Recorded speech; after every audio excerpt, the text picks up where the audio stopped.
2 keer per maand wordt in de bibliotheek in Venray het Spreekuur Digitaal Advies georganiseerd. Daar kunnen mensen terecht met al hun digitale problemen.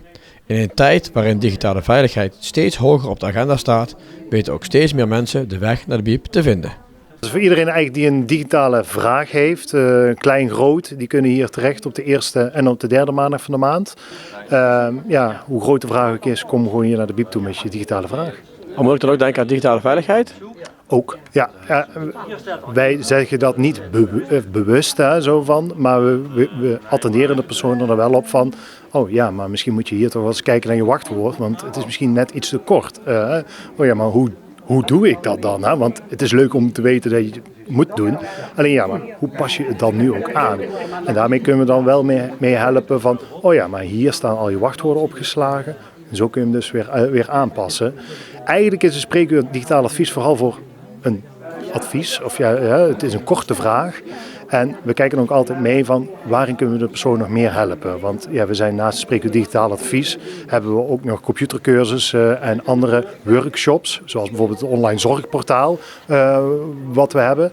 Waarin we dus mensen ook begeleiden in het zorgportaal van het ziekenhuis of van het Vicurie. Ja, en dan heb je bijvoorbeeld ook net als onlangs het datalek bij Odido. Daar lopen mensen ook tegenaan. Waar moeten mensen dan bijvoorbeeld extra op letten?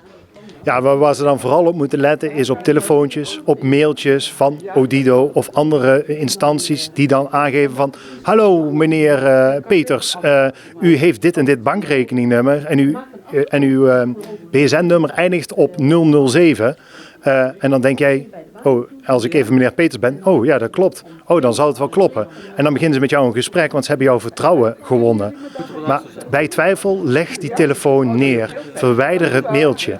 Ga op zoek naar het echte nummer. Dus pak het nummer dan ook echt van de website van bijvoorbeeld Odido dan in dit geval bijvoorbeeld.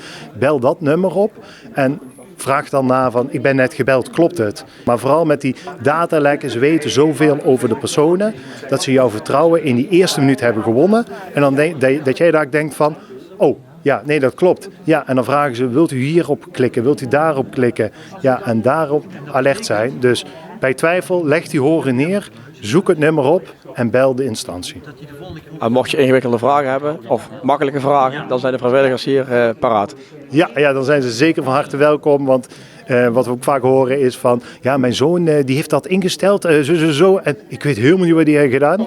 Nou, kom dan gewoon naar hier toe. Wij kunnen de mensen helpen met de vragen op een rustige manier en we kunnen kijken wat we nog meer kunnen bieden als bibliotheek.